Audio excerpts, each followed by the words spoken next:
In the beginning, there was chaos. The world as we knew it crumbled under the weight of its own folly, leaving behind a desolate wasteland. I am the last one left, the sole survivor of a world that once teemed with life and promise. My name, it hardly matters anymore. I am just another wanderer in this ashen, unforgiving world. Once, there were 7 billion souls on this planet, each with their dreams, their aspirations, their stories. Now, they are all gone, swallowed by the gaping maw of annihilation. Cities that once pulsed with the heartbeat of civilization now lie in ruins, their skyscrapers mere skeletons reaching for a long dead sky.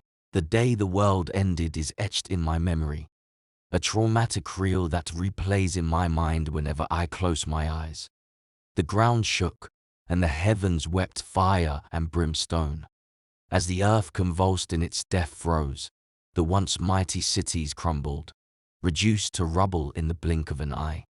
The air was thick with the acrid stench of burning dreams, and the cries of the dying echoed in the silence like a mournful symphony. In those final moments, I watched my world disintegrate, my loved ones torn from me by forces beyond our comprehension. I was spared, not by divine intervention or sheer luck, but by the cruel caprice of fate. I emerged from the cataclysm, my body battered, my soul scarred, and my heart heavy with grief. In the early days after the apocalypse, I searched for survivors. I scoured the remnants of civilization, hoping against hope to find a flicker of life amidst the ruins. But the wasteland was a silent, unforgiving mistress.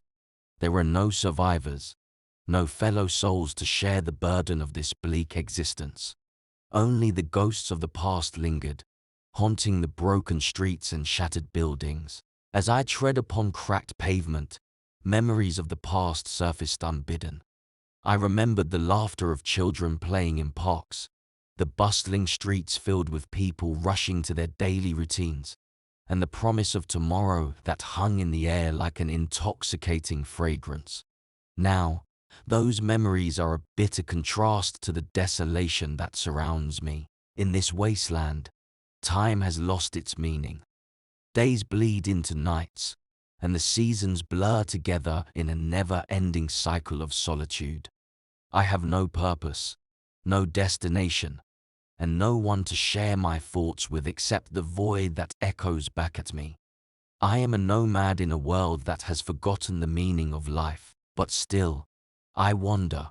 I walk these forsaken roads, driven by an insatiable hunger for answers, for meaning, for closure. Perhaps I am a fool, a vestige of a forgotten era clinging to a world that has moved on. Or perhaps, in this desolation, I am the last vestige of hope, a testament to the indomitable spirit of humanity that refuses to be extinguished, even in the face of annihilation. Join me on this journey through the remnants of civilization, my only companion, the echo of my thoughts. Together, we will navigate the haunting landscapes of a world that once was, a world that is now lost to time.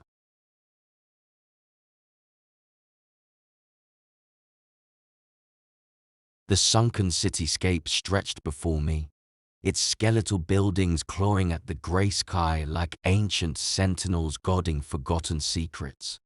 Each step I took upon the cracked pavement echoed through the desolation, a solemn rhythm marking my solitary presence in this world of ashes. I found myself drawn to the remnants of what once was. The rusted shells of cars lay scattered along the streets, silent witnesses to the frantic exodus of a bygone era. Broken windows, shattered glass, and graffiti that told stories of despair covered the decaying facades of once vibrant buildings. As I tread further into this urban graveyard, memories resurfaced like specters from the past. The laughter of children playing in parks, the honking of cars in gridlocked traffic, and the chatter of pedestrians rushing to their destinations all were etched into the very stones of this place, now hauntingly silent. I reached a plaza that had once been the heart of the city. The remnants of a grand fountain stood as a forlorn monument to what had been a hub of life and activity. Here, lovers had met beneath the shimmering spray, families had gathered on lazy Sunday afternoons, and protesters had raised their voices in fervent cries for change. Now, the fountain lay dry and broken, its basin filled not with water, but with ash. I couldn't help but wonder about the lives that had once thrived here. What had become of the families who had picnicked on this very spot, the street performers who had entertained the crowds, or the homeless who had sought shelter in the alcoves of nearby buildings. All of them, like the city itself, had been swallowed by the merciless maw of the apocalypse. As I continued my solemn journey, I passed by a shattered storefront, its mannequins still dressed in the latest fashion, as if frozen in time. It was a stark reminder of how abruptly everything had come to an end. Fashion, once a symbol of changing times and trends, now lay forgotten, irrelevant in a world reduced to survival. The sun dipped lower in the sky, casting long shadows across the desolation. I knew I should find shelter for the night, but the compulsion to explore further, to seek answers, was an unrelenting force. The city, with its ghosts of memories and remnants of dreams, held me captive. It was a place where I could be alone with my thoughts, where I could reflect on the world that had been and the world that now lay in ruins. As I moved deeper into the heart of the city, I couldn't escape the haunting feeling that I was not truly alone. The city whispered its secrets to me, tales of love and loss, of triumphs and tragedies. These whispers were my only companions in this post-apocalyptic world, the echoes of a past that refused to be forgotten.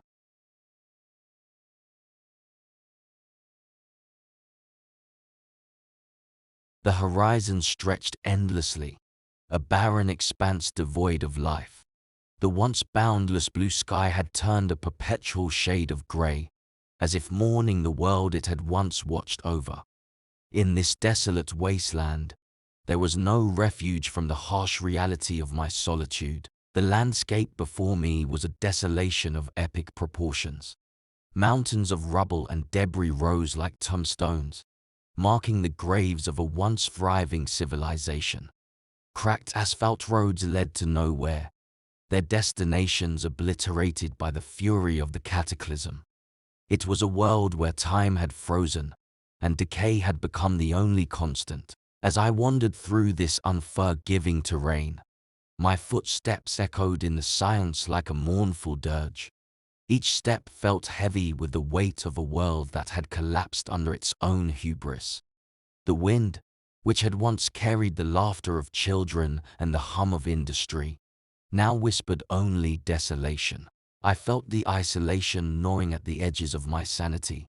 In the absence of human companionship, my thoughts had become my only refuge. Memories of lost friends and family haunted me like phantoms in the night. I longed for their presence, their voices, and the warmth of their touch.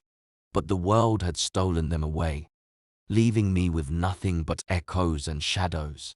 The relentless sun beat down upon me, its rays offering no solace, only a harsh reminder of the unyielding nature of this new world. I could feel the dryness of my lips and the sting of sunburn on my exposed skin. Survival in this unforgiving environment had become a daily battle, a struggle against both the elements and the creeping despair that threatened to consume me. In the distance, dust devils danced like spectral apparitions, their twisting forms a surreal ballet of desolation. They whirled and twirled, kicking up swirls of ash and debris, a macabre reminder of the ever-present chaos that had reshaped the world. I watched them with a hollow fascination, as if they were the last remnants of life's vibrant dance. There was a time when I had yearned for adventure, for the unknown. Now, every step I took into this desolation felt like a descent into madness. The sense of isolation was suffocating, and the vastness of the wasteland seemed insurmountable. I had no destination in mind, no purpose to my journey other than the relentless need to keep moving, to keep surviving. As the sun began its descent toward the horizon, casting long shadows across the Ashen plains, I knew it was time to seek shelter for the night. The darkness brought with it a different kind of solitude, one that was haunted by nightmares and the ever-present specter of the unknown. But for now, I would rest, gather my strength, and prepare to face another day in this desolate world, where the only company I had was the echo of my own thoughts.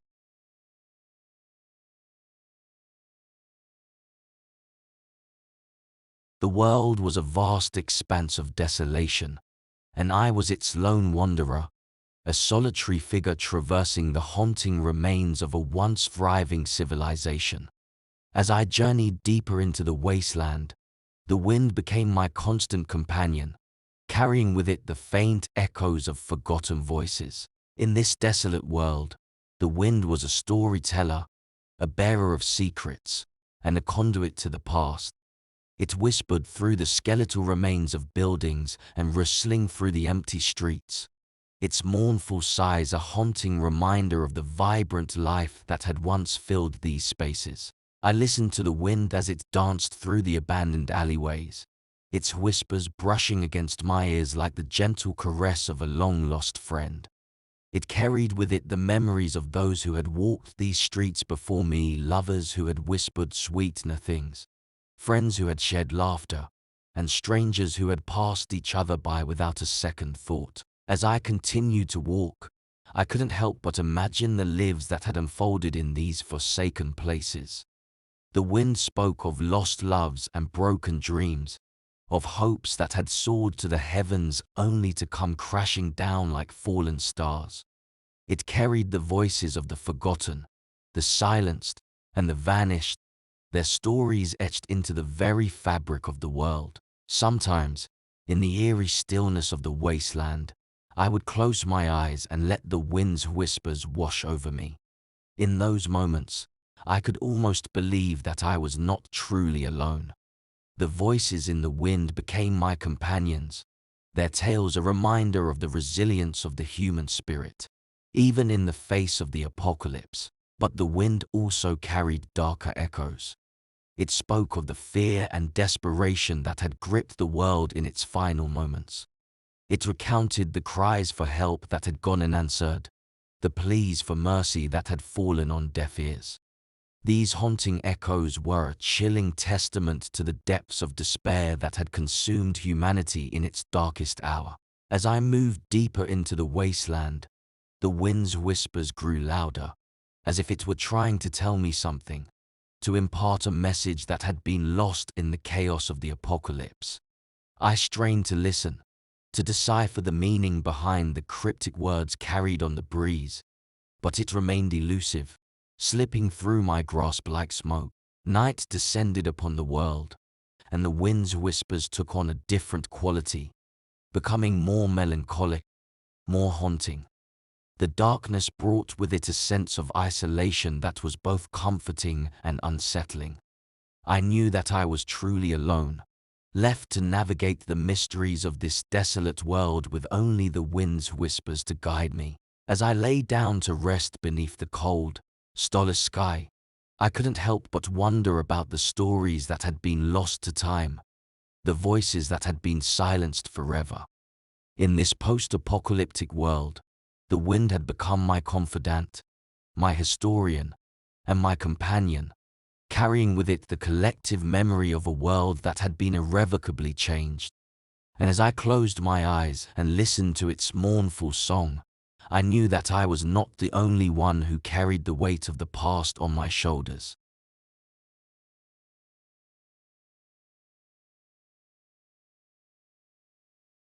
In the heart of the desolation, amidst the crumbling remnants of civilization, I stumbled upon relics of a bygone era. These artifacts whispered stories of a world long lost, a world where humanity's hopes and dreams were etched into every corner of the landscape. One such relic was a wristed bicycle, its frame battered and its tires deflated. It leaned against a crumbling wall, a forgotten symbol of the simple joys of life. I couldn't help but picture a child pedaling furiously down a sunlit street, the wind tussling their hair as they raced toward an uncertain future.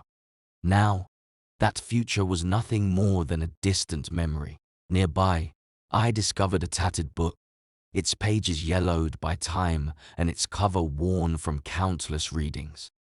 It was a relic of knowledge, a window into a world where words and ideas had held the power to inspire, educate, and transform. I wondered about the hands that had held this book, the minds that had been expanded by its contents, and the discussions it had sparked in coffee shops and libraries. In this ashen world, the pursuit of knowledge had become a fading ember, a glimmer of what once was. As I continued my journey, I stumbled upon a faded photograph, half buried in the rubble. It depicted a family, smiling and happy, their faces frozen in a moment of joy. I couldn't help but stare at the photograph, wondering about the lives that had once intersected in that fleeting moment. The parents, their love evident in their eyes. The children, their innocence preserved in the image, what had become of them in this world of ruin. These artifacts of a forgotten world filled me with a melancholic nostalgia. They were reminders that the past could never be truly erased, only buried beneath layers of despair. In this desolate landscape, I was an archaeologist of memory, unearthing fragments of a lost civilization, each piece a testament to the resilience of the human spirit. The relics I discovered were not mere objects. They were windows into the collective soul of humanity. They told stories of love, loss, and longing. They spoke of the human capacity for creativity and innovation, for connection and compassion. And yet, they also bore witness to our capacity for destruction, for hubris, and for the fragility of our existence. As I gathered these relics and carried them with me on my journey, I felt a solemn duty to preserve the memory of a world that had been. In a world where the past was fading like a distant dream, I became the custodian of these fragments of history, the keeper of stories that would otherwise be lost to time. With each relic I collected, I felt a deeper connection to the world that had once been, and a renewed sense of purpose in my solitary existence. In this ashen world, where the present was a relentless struggle for survival, these relics of yesterday served as a beacon of hope, a reminder that even in the darkest of times, the human spirit could endure, and the echoes of our past could guide us toward an uncertain future.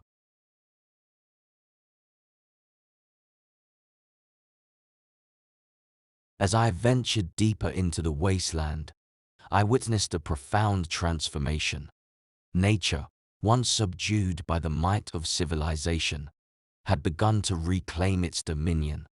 Vines snaked through shattered windows, and trees burst through concrete, their roots tearing apart the very foundations of the world that had sought to suppress them. It was a testament to the enduring resilience of life. In this post-apocalyptic world, nature had become a force of reclamation and renewal. It was as if the earth itself had decided to heal the wounds inflicted upon it by the hubris of humanity. Grasses pushed their way through cracks in the pavement, reclaiming the urban landscape as their own. Wildflowers blossomed in the most unexpected places, adding splashes of color to the monochrome palette of destruction. I marveled at the tenacity of the natural world. The trees, their branches stretching toward the sky, seemed to defy the very laws of gravity as they burst through the concrete and steel of abandoned buildings. Birds, their songs a symphony of hope, had returned to the urban jungle, making nests amidst the ruins. Everywhere I looked, there were signs of life's inexorable resurgence. In the shadow of a crumbling skyscraper, I discovered a patch of mushrooms, their delicate caps glistening with morning dew. In the heart of what had once been a bustling square, a family of rabbits had made their burrow, their playful antics a reminder that life would not be extinguished so easily. The world had become a canvas upon which nature painted its own masterpiece. The once imposing structures of humanity were now adorned with the intricate patterns of ivy and moss. The relentless march of time had given rise to a new world order, one where the boundaries between the human-made and the natural had blurred. As I wandered through this reclaimed world, I couldn't help but feel a sense of wonder and humility. It was a reminder that, for all our technological prowess and ambition, we were but guests on this planet. Nature had endured eons of upheaval and change long before humanity's rise to dominance, and it would continue to do so long after our passing. In the midst of this reclamation, I found solace. It was a reassurance that life, in all its forms, possessed an irrepressible spirit. It was a reminder that even in the face of cataclysmic events, there was still room for beauty, for growth, and for renewal. The world I once knew was gone, but in its place was a world reborn, a world where the forces of nature had become the architects of a new reality. It was a world where the boundaries of time and space had blurred, where the past and the future converged in a timeless dance of existence. As I continued my journey through this reclaimed world, I couldn't help but feel a sense of optimism. In the face of the apocalypse, nature had shown me that life was not merely a fragile thread waiting to be severed, but a resilient tapestry woven into the very fabric of the universe.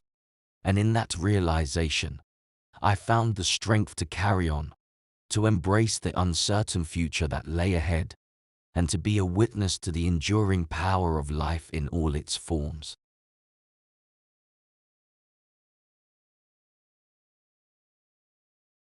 I stand at the edge of this world, where the ruins meet the wilderness, where despair meets hope.